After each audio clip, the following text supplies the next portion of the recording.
Chers amis, Bokero, Robesham Hashem Naase Ve Natzlach. On est aujourd'hui le 15, dimanche 15 du mois de octobre, Rosh Chodesh Sameach, l'école Am Israël, le Rosh Chodesh Cheshvan. Nous sommes le 30 du mois en réalité. Nous avons 2 jours de Rosh Chodesh, dimanche et lundi.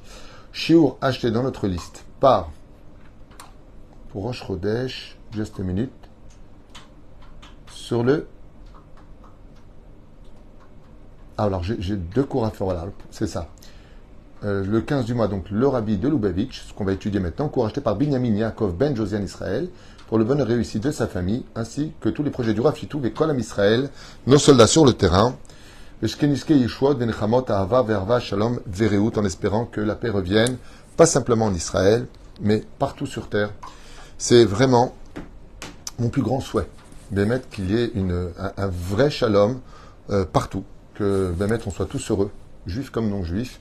Je souhaite vraiment qu'on arrive très prochainement à quelque chose de paisible sur terre où il fera bon vivre pour chacun de nous et que personne n'aurait plus besoin les uns des autres. En tout cas, c'est ce que nous promet la rédemption finale. Nous n'aurons plus besoin les uns des autres. On sera directement connecté à Kadosh Baruch Hu. Et c'est ce que je vous souhaite, Mikol Alev. Alors, dans le shiur précédent, je vous ai parlé un petit peu de mes craintes sur l'après-guerre. C'est-à-dire que aujourd'hui, vous allez comprendre pourquoi je parle de ça avec le Rabbi Lubavitch, quel rapport avec la paracha et le Rabbi Lubavitch, et le sujet que je développe maintenant. Soyez patients, vous le comprendrez. Moi, ce qui me fait peur, c'est qu'aujourd'hui, on est tous unis, on est tous ensemble, on est touchés. Il n'y a pas une maison qui pleure pas aujourd'hui, c'est mort. On est un petit peu dans le doute de qu'est-ce qui va se passer demain ou après-demain. Tous nos enfants sont engagés, nos neveux sont sur le terrain. Voilà. N'oublions pas que quand on parle de l'armée d'Israël, on parle du menuisier, du boulanger, on parle de celui qui était en train de finir ses études à l'université. Il n'y a pas réellement d'armée de métier, quoi. C'est pas des commandos. Même ceux qui font l'armée 3 ans sont des jeunes étudiants qui sont enrôlés dans l'armée et qui font l'armée. Nous avons des commandos d'élite, nous avons des professionnels qui font carrière, mais ça représente à peu près 4 à 5% dans l'armée d'Israël. Tout le reste, les milouimniks qui ont été engagés, ce sont nos enfants qui ont 18 ans, 19 ans, 20 ans, qui travaillent, qui ont des petites boutiques. Ce ne sont pas des commandos d'élite, ce ne sont pas des professionnels de l'armée, ce sont des juifs qui vont se battre pour leur survie. N'oubliez pas ce détail quand on parle de l'armée d'Israël. N'oubliez jamais ce détail. Aujourd'hui, il y a plus de 350 000 réservistes qui ont été appelés. Parmi les 350 000 réservistes, je vous parle de personnes qui travaillent toute l'année dans des métiers qui n'ont pas été entraînés. Là, ils font un petit entraînement pour se remettre un petit peu par rapport au service militaire qui avait été vécu. Et on est tous maintenant concernés par un même problème. On a qu'on appelle une menace nationale. Donc on est tous ensemble, on est tous en train de s'aider et s'entraider les uns les autres. Bizarrement, il n'y a plus de religieux non-religieux. Bizarrement, il n'y a plus de gauchistes et de mecs de droite. Bizarrement, il n'y a plus de chilouké deot. Il n'y a plus de conflit idéologique qui apparaît. Pourquoi ? Parce que c'est notre survie à tous. Parce que quand eux, ils tirent, ou quand eux, ils assassinent, ou quand eux nous menacent, ils ne regardent pas celui qui est religieux de celui qui ne l'est pas.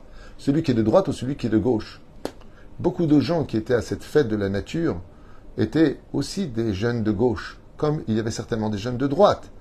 Mais eux, quand ils voient un juif, ils tirent. Vous voyez ce que je veux dire ? Comme Ahmadinejad à l'époque, qui voulait lancer la bombe atomique sur Israël, il n'a pas dit « je vais tirer sur Bnei Brak ou sur Tel Aviv ». Je vais tirer là où il y a du juif. Et quand on est visé, bizarrement, dans cette hardoute par les autres, c'est-à-dire que pour le Hamas, il ne va pas poser la question à des otages en lui disant « bon alors toi tu fais Shabbat ou tu fais pas Shabbat ? Est-ce que toi tu as voté pour Gantz ou est-ce que tu as voté pour Bibi ?» C'est pas ce qui les intéresse. Eux, ce qui intéresse, c'est t'es juif, c'est tout ce qui nous intéresse. Il y a une base qui nous unit. Et cette base, c'est notre judaïsme. Et ce judaïsme-là crée la haine de beaucoup de gens parmi tellement, pas simplement chez les terroristes, chez les médias, ils font un travail de persuasion digne du serpent de la faute originelle. Et la haine, en résultante de cela, aujourd'hui, nous sommes tous unis.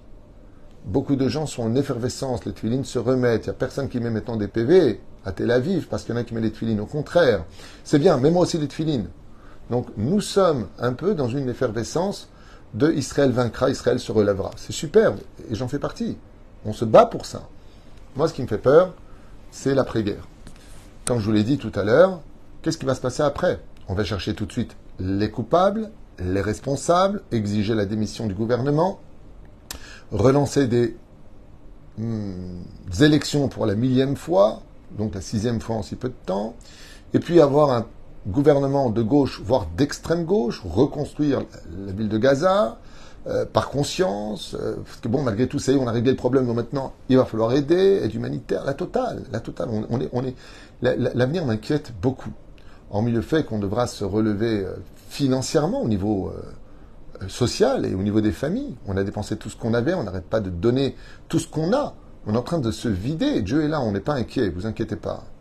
Mais il y a quand même quelque chose que je souhaite, plus que tout au monde, plus qu'après le Covid-19, c'est la Géoula. Vraiment, je pense qu'aujourd'hui, ce serait un crime supplémentaire qu'on n'ait pas la Géoula après tout cela. Parce qu'il faut garder cette effervescence. Vous savez, de monter très haut, c'est important. Aujourd'hui, Israël monte très haut. Shabbat, il n'y avait pratiquement pas de voitures qui voyageaient. On est vraiment dans une effervescence positive. C'est dommage qu'on ait eu besoin de ça pour se rappeler qu'on était un peuple et qu'on doit tous s'entraider les uns les autres. C'est dommage, c'est dommage. Il faut toujours appuyer sur le bouton rouge pour se dire mince, on est juif, on doit tous s'entretenir, tous s'aider, tous se juger favorablement. Ceci étant, moi, c'est l'après-guerre qui me fait peur. Et pourquoi ça me fait peur? Bien, parce que j'ai peur qu'on retourne dans des accusations les uns sur les autres, que Baruch Hashem, que Dieu protège nos soldats, et mes neveux sont à l'armée, j'ai fait moi-même mon service militaire ici, donc j'ai le leçon de recevoir à personne dans ce domaine, excusez-moi avec tout respect que je dois à tout le monde, mais que l'on fasse du soldat le Dieu qui nous a sauvés, alors que Dieu est avec nos soldats. Baruch Hashem. Mais comme on le dit dans le Teilim, Ele Barecheb, Ele Basusim, Alchum Beshem Hashem. On doit être conscient, comme le demandent tous les Chayalim. Ils veulent des kippot, ils veulent des tzitzit, ils veulent des teilim, ils veulent le tikkun klali. Eux le demandent, par milliers. Ça veut dire qu'ils savent que sans Dieu, on ne peut rien faire. On est entouré de 54 pays arabes, vous comprenez de quoi on parle. Pas qu'autour d'Israël, bien sûr. Je parle en tout. Donc on est avec Dieu. Les prières sont dans toutes les bouches aujourd'hui. Tous les soldats prient. On les entend, vous voyez dans les réseaux sociaux, tous les soldats disent, ne vous inquiétez pas, on va se battre pour notre survie, Be'ezrat Hashem, on l'entend, Be'ezrat Hashem, sauf. Moi, ce qui me fait peur, c'est qu'il n'y ait plus Be'ezrat Hashem après. Voilà de quoi j'ai un peu peur, non pas en tant que fanatique ou débile, même s'il y en a qui le pensent certainement, j'en sais rien, et il ne m'intéresse pas non plus, mais moi, ce qui me fait peur, c'est l'après. L'après, on risquerait de retomber dans une haine encore plus grande qu'avant. Pourquoi? Parce que plus tu montes haut et plus la chute est mortelle. Et donc, vraiment, veillons à garder cette union de tout notre cœur et que Be'ezrat Hashem ressorte de ça des choses positives. Voyons un exemple, Noach. Le Hamas est sur terre, le cours qu'on vient de lire juste avant, regardez ce qu'on a lu dans le 6e chapitre. Dieu n'a pas d'autre choix que de balayer tout ce qu'il y a sur la terre, donc il fait le déluge face au Hamas, c'est le titre du shiur précédent qui s'appelle le déluge face au Hamas. Ce sont les textes de la Torah, c'est pas moi qui les ai écrits, donc celui qui n'est pas content, il va au kotel. Et puis, le déluge a lieu, il envoie un corbeau, le corbeau est de mauvais augure, il accuse Noach. C'est bizarre, après le déluge. Non, en plein déluge. Il y a déjà des corbeaux qui cherchent qui est le responsable ou pas le responsable au lieu de sauver nos vies. Donc il vient, il dit à Noach, ouais, tu m'as envoyé parce que tu voulais aller avec ma femme. Comme ça dit le Midrash. Comme ça rappelle Rashi, je crois. Aussi. Et puis alors il envoie la colombe qui est symbolique de paix. Et elle revient avec un rameau d'olivier dans son bec. Rashi nous dit, ou commentaire, je ne me rappelle plus exactement, je suis un peu méboulba avec tout ce que j'ai dans la tête, je vous dis franchement, qu'il a amené du Gan Eden. Mais un rameau d'olivier, c'est qu'il a amené quelque chose d'amer. Le rameau d'olivier est extrêmement amer. Okay. C'est sûr, le Hamas a une grande part de responsabilité. Ils ont déjà arrêté un des responsables du Shabbat. Bon, je ne vais pas vous parler de ça maintenant, on est en plein cours. Qui était au courant de ce qui allait se passer et qui l'a bien caché. Et à ce qui paraît, c'était pour faire tomber le gouvernement de Bibi Netanyahou. Donc c'est un mec de gauche qui était au courant, qui a fait taire les choses de telle façon à ce qu'il ne savait pas que ça allait prendre une telle ampleur. Mais c'était pour faire tomber le gouvernement de Bibi Netanyahou, selon ce qui aurait été dit. Mais encore une fois, tout ça, c'est entre parenthèses. On fera une émission spécialement sur ça après Be'ezrat Hashem, juste que tout se calme le plus vite possible et que nos soldats reviennent sains et saufs à la maison, ainsi que tous nos otages dans les mains de ces animaux. Le Hamas. Shem Yishmor Virachem. Oufren, voyons ce qui s'est passé après le déluge. Donc ici, tout le monde est en effervescence dans l'arche, tout le monde cède, on nourrit les animaux, on travaille en coordination, il n'y a pas de dispute au sein même de ce qui se passe dans l'arche. À l'extérieur, c'est le néant. On retourne à Tohu Vavou. Ezrat Hashem. Ok. Vayachel Noach ish ha'adama. Vayachel. La chute a été tout de suite après que tout se soit calmé. On peut dire que la plénitude est au summum. C'est où? Il n'y a plus de déluge, il n'y a plus une goutte d'eau, tout va bien, la terre est en train de boire l'eau. Toutes les mauvaises personnes, les plantes, les influences, les animaux sont morts. Il n'y a plus personne. Les seuls survivants, c'est Noach, sa famille. Donc, Noach, sa femme, ses 3 fils, leurs trois femmes. Il y aurait Og qui se sera accroché selon le Midrash. Ok, on va le laisser. Les Néphilim. Et puis, il y a tous les poissons qui sont restés vivants. Voilà ce que l'on retient de ce qui s'est passé pendant cette période. Et le verset est terrible. Dans le chapitre 9, versets 20 et 21. Vayachel Noach. Pouh, la chute Vayachel. Il est tombé.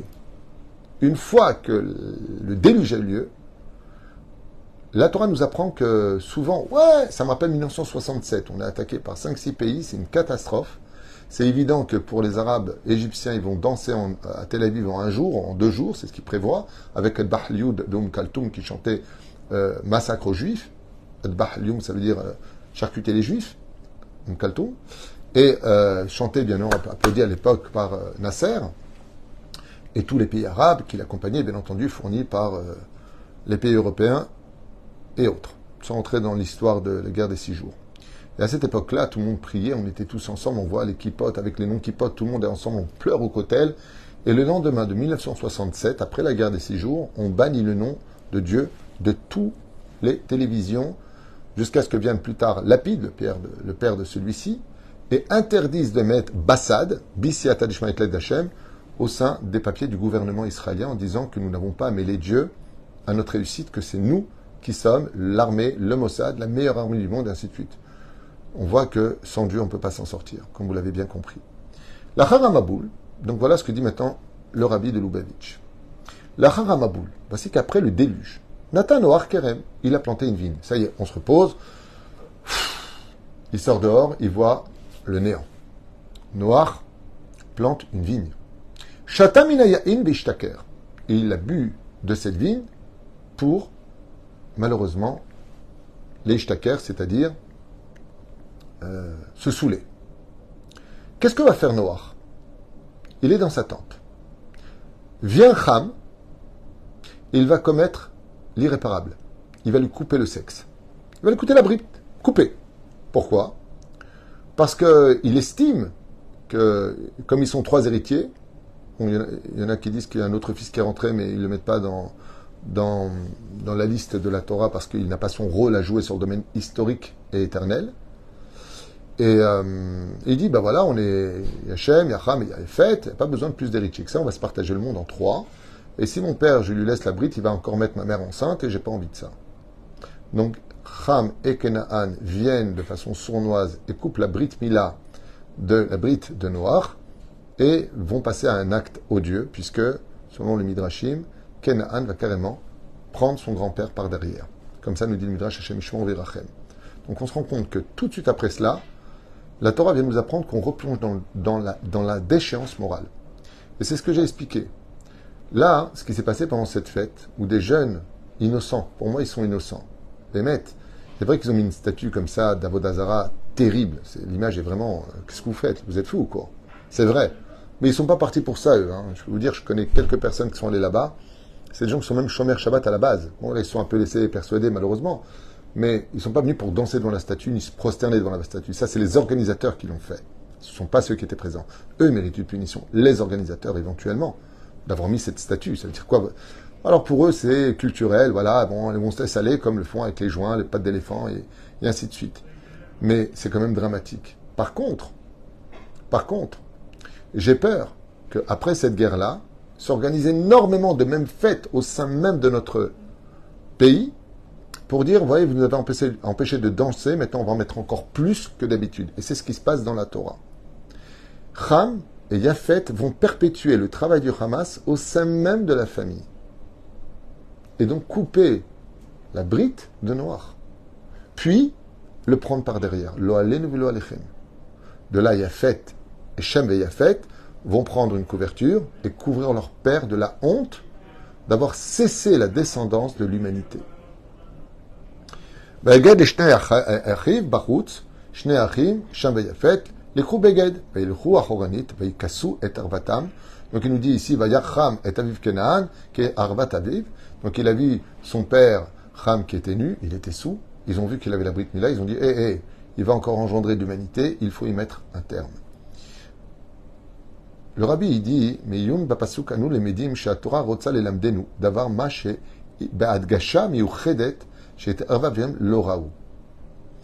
Et là, le rabbi lui va se plonger dans son explication sur le fait que, par contre, Shem et Yafet n'ont pas voulu voir la nudité de leur père, Lama. Avec Odem Lachen, Kvar Neemar Pa'amaim Shem Elchou Achoranit.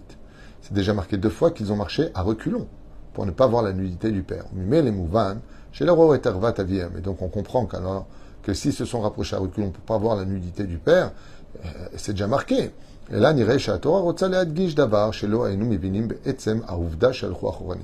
c'est donc que la Torah insiste beaucoup, dit le rabbi de Lubavitch, sur le fait que les 2 frères, ayant vu le massacre de Ham qui engendrera plus tard, ce que vous savez,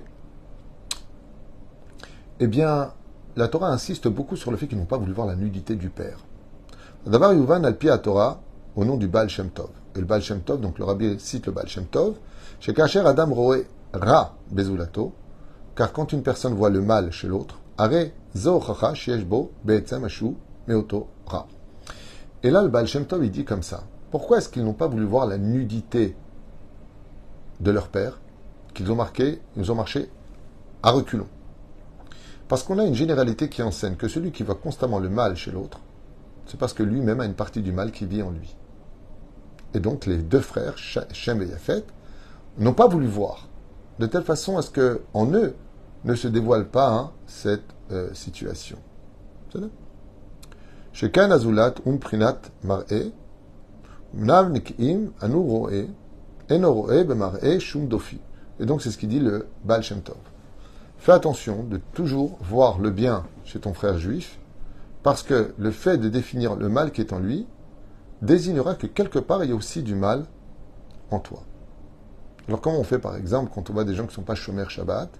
C'est ce que j'enseigne à mes enfants, c'est ce que j'enseigne en tout cas à mes élèves jusqu'à aujourd'hui, c'est de prier pour eux car ils n'ont pas eu le mérite d'apprendre les valeurs du Shabbat. Et non pas dire, regarde, ils ne sont pas shomer Shabbat. Il faut toujours relever l'étendard de la Torah selon le Baal Shem Tov de chaque juif et comme j'avais raconté ce Shabbat au Tzibour, qu'une fois Rabbi Yitzhak de Berditchev a vu un juif qui fumait sur un banc pendant Shabbat sa pipe et il lui a dit, tu sais que c'est Shabbat aujourd'hui? Il lui a dit, bien sûr. Il lui dit, tu vois Hachem, même mentir, ils ne veulent pas. Ils savent que c'est Shabbat. Et le Baal Shem Tov, le Rabbi Yitzhak de Berditchev, il a dit, tu vois, ils n'ont pas oublié que c'était Shabbat, alors qu'il était en train de fumer pendant Shabbat. De toujours l'Ishtadel Bezrat Hashem, car en voyant ou relevant les défauts des uns et des autres, quelque part on relève nos propres défauts. Heureux celui qui saura garder le silence face à la médiocrité de beaucoup de gens aujourd'hui qui nous agressent. Et quand je dis ça, je parle de nos propres familles, je ne parle pas des médias. Asiba le kar'i, shekol, davar, ou be'ashgacha pratit, car chaque chose dans ce monde est surveillée par le Créateur du monde. Ima adam batzmo yanaki meo Torah, et si chacun de nous étions propres de toutes mauvaises choses qui vivaient en nous de façon cachée, lo ayumar imlo zot etzel azulat. Et donc le rabbi il dit, quand tu es capable de travailler tes propres vertus au point d'être quelqu'un de propre d'âme et de corps, tu n'es même plus capable de voir les défauts de l'autre si ce n'est que de le relever. Et donc souvent, du ciel, on veut lui montrer le mal qui est chez l'autre. Et quand tu vois le mal d'une personne parce qu'elle est vraiment mauvaise, alors tu dois avoir peur de ce mal et non pas de lui. Et cela doit réveiller en lui quelque chose de nifla. Alors écoutez bien ce qu'enseigne la Chassidoute, c'est très intéressant. Il dit comme ça que des fois, Akadosh va te montrer le mal qu'il y a chez l'autre. Et en réalité, le message, c'est pas que tu viennes juger le mal qui est chez l'autre, mais c'est pour que tu te poses toi-même la question, est-ce que toi, tu es comme ça? C'est un moussar escal extraordinaire. De te faire fréquenter, par exemple, tu vas entendre des gens qui vont critiquer d'autres personnes, Et tu vas dire, t'as vu comment il parle? Mais est-ce que toi, ça me rappelle quelqu'un un jour qui est venu dire à quelqu'un d'autre, tu fais beaucoup de la shonara. Mais lui-même, c'est un bal la shonara. C'est une personne qui fait beaucoup de la shonara. Donc très souvent, au lieu de dire qui fait du lachonara, peut-être que tu devrais regarder si toi tu en fais ou pas du lachonara. Très souvent, on dit tu donnes pas assez, mais est-ce que toi tu as donné? Tu pardonnes pas. Est-ce que toi tu pardonnes? Tu manques de patience. Est-ce que toi tu as de la patience? Le rabbi nous met en garde en nous disant fais très attention car très souvent, en fréquentant quelqu'un qui a des défauts, le message qui est à retenir, c'est est-ce que toi tu les as? Va te scruter face au miroir qui est en face de toi, car si tu ne l'avais pas en toi, à la limite, tu ne descendrais même pas au niveau de l'autre. Et ça, c'est très important dans le domaine culturel dans lequel nous vivons et social, sur lequel, Bémet, on se fâche très rapidement des uns et des autres, parce qu'en réalité, nous-mêmes, eh bien, on le dit même en français, on descend au niveau de l'autre. Et si on descend au niveau de l'autre, c'est qu'on est au même niveau. Ça veut dire qu'on est comme lui. Ne pas descendre, c'est extraordinaire. Je ne me rappelle plus quel philosophe avait dit ça, que les faibles se vengent, les forts, je ne me rappelle plus comment on disait, et ceux qui et les héros ne répondent même pas à un truc comme ça. C'est-à-dire qu'il y a des niveaux dans la vie où il ne faut même pas tenir compte de la médiocrité des uns et des autres. Comme aujourd'hui, dans l'instant T dans notre pays, que Dieu bénisse Am Israël, eh bien, je crois qu'on n'est même pas au temps de savoir qu'est-ce que pensent les nations du monde de nous ou pas. On est en train de sauver nos vies, là. On est en train de fouiller qu'est-ce qui se passe, on est en train de récupérer nos frères juifs, quoi. Je veux dire, on ne peut pas non plus demander l'autorisation à ce qu'on peut aller vivre. Il y a des moments dans la vie où on doit peut-être un peu grandir sans tenir compte constamment des critiques et des tirs terribles des médias sur le peuple d'Israël et des discours qui sont faits dans des fauteuils de cuir pendant que nous on se massacre ici. D'abord, Vakesh התורה ללמדנו בסיפור ההתנהגותם של בני נוח, חם שהרע היה קיים בו בעצמו, נאמר וירא את ערוות אביו. C'est pour ça qu'il y a marqué, écoutez bien comme c'est beau ce que dit le rabbi ici, un très très beau Dvar Torah, vraiment magnifique, que je n'avais pas lu avant. Marqué, il a vu le mal, il a vu la nudité de son père parce que lui-même aimait être nu. Lui-même aimait la sauvagerie de la débauche sexuelle. Et donc, Vayar, lui, il a vu. Par contre, les frères n'ont pas regardé pour dire que chez eux, il n'y avait pas cette sauvagerie. Et étant donné que le mal était chez lui, il a dit, tu vois mon père, il vient de voir, il est complètement nu dans le lit. C'est vrai que de dormir nu, c'est pas très moral. Surtout quand la tente est ouverte. Tu aurais dû penser à cela. Le Noir était saoul. Il était hors du contrôle de son esprit et de sa conscience. Et lui, il a vu. Celui qui voit le mal chez les autres, c'est parce que le mal est chez lui. Donc eux, ils n'avaient pas ce mal, ce qui fait qu'ils n'ont pas vu que leur père était nu. Yehudi tsarich lirot. Et le rabbi finit comme cela. Chaque juif doit s'efforcer toute sa vie de voir Raketatov et Tzel Azula, de ne voir que le bien qui est chez l'autre. Imiesh davar adoresh tikkun. Et si une chose doit être réparée, alav lirot raketatsad chez la tikkun. Et donc, viens réparer uniquement ce qui n'allait pas chez l'autre, mais ne pas faire d'amalgame en lui disant de toute façon tu es tué. Il y a un jeu de mots tu es tué. De le critiquer. Aval lolir otetara atzmo. Le kal vachomer shelo lesaper zot lechirim. Et la pire des choses, c'est d'aller raconter ça aux autres. De constamment parler, de fomenter des plans, des complots qui divisent les familles. Qui fichent à Sacham comme la Fecham. Shalochim bedererzo, zochim liot kelim la Torah. Et tout celui qui va sur ce chemin de s'efforcer de voir que le bien chez les uns et les autres, tout en réveillant le mal qui puisse exister afin de le réparer à la condition où il ne vit pas chez moi, Hachezochim le Ashrat Ashrina, alors Bezrat Hashem, la Shrina sera avec eux sur tout leur chemin, Beolé Shem, comme c'est marqué, elle résidera dans les tentes de Shem, à l'aider Ardout Israël vers Avat Israël, car cette réussite-là amènera le peuple d'Israël à une réelle union et un amour sincère les uns vis-à-vis des autres. Voilà, c'est évident que quand on voit aujourd'hui ce qui se passe avec un rien, mamache avec un rien, on voit que même des gens qui ne faisaient pas Shabbat peuvent devenir Shomer Shabbat. On a vu des centaines et des centaines de jeunes filles qui marchaient totalement impudiques depuis des années, qui ont pris sur elles la pudeur. Ça tient vraiment sur un déclic et la tchouva peut frapper à la porte de tous les cœurs juifs. C'est pour cela que, vous savez, une des raisons pour lesquelles Dieu nous a choisis et nous aime plus que tout au monde, parce qu'il a toujours les yeux fixés sur la fin, parce que ce qui compte, c'est la fin. C'est à la fin qu'on paye l'orchestre, eh bien les musiciens. Eh bien, Akadosh Baruch Hu, quand il est déçu d'une conduite de notre part, parce qu'on n'a pas été Shomer Shabbat, parce qu'on a fait un pavot d'Azara, parce qu'on a mal parlé, parce qu'on fait du Lachon Hara. Vous savez comment Dieu se console? Il regarde tout de suite la fin. Vous savez ce qu'il voit à la fin? Il voit qu'on a tous fait Teshuvah. C'est comme un père qui avait 2 enfants qui se comportaient mal, en train de se parler constamment et de formenter des plans contre leur père, ou à toujours voir le mal, ou s'inventer des histoires, ou se persuader de certaines choses. Et le père était déçu de cette conduite. Il était déçu de cette conduite parce qu'il voyait que c'était du n'importe quoi, et que c'était devenu carrément de la haine gratuite, fabriquée sur de l'imagination et de la persuasion venue des forces du mal. Qu'est-ce qu'a fait le père? Eh bien, il a regardé à la fin. Il avait le roi HaKodesh, il a vu qu'à la fin, en fin de compte, les enfants demanderont pardon et qu'ils reviendront s'asseoir à la table du papa. Ainsi donc, le Créateur du monde regarde à la fin, constamment. Dès qu'il voit que ça ne va pas ici, il a vu le premier temple, deuxième temple, alors il a vu à la fin. Et c'est pour ça que la Gemara nous raconte que quand Rabbi Akiva est sorti avec ses compagnons, Rabbi Shimon ben Gamliel, Rabbi Tarfon Bechoulé, Rabbi Lazar ben Azaria, eh bien, ils sont arrivés devant le mont du temple, ils ont vu un renard qui sortait dans l'endroit le plus saint d'Israël, le Kodesh HaKodashim. Et tout le monde s'est mis à pleurer. Rabbi Akiva s'est mis à rire. Il dit, pourquoi tu rigoles? Il dit, pourquoi vous pleurez? Il dit, ben comment? Tu vois un animal aussi impur que le renard, qui représente justement les forces du mal dans l'absolu, qui sort du Kodesh HaKodashim, et toi tu ris? Ben, c'est pour ça que je rigole. Il dit, pourquoi? Il dit, maintenant que les 2 temples ont été détruits, qu'on est arrivé au plus bas de l'impureté, qui sort du Kodesh HaKodashim, cela vient annoncer le 3e temple. Ce qui a fait rire Rabbi Akiva, c'est de voir la fin. Comment ça va finir? Et on sait une chose, Am Israël Chai Vekayam, tout finira bien, je vous l'affirme, à la fin de l'histoire. Azoraim Bedimaa Berina Yektoru.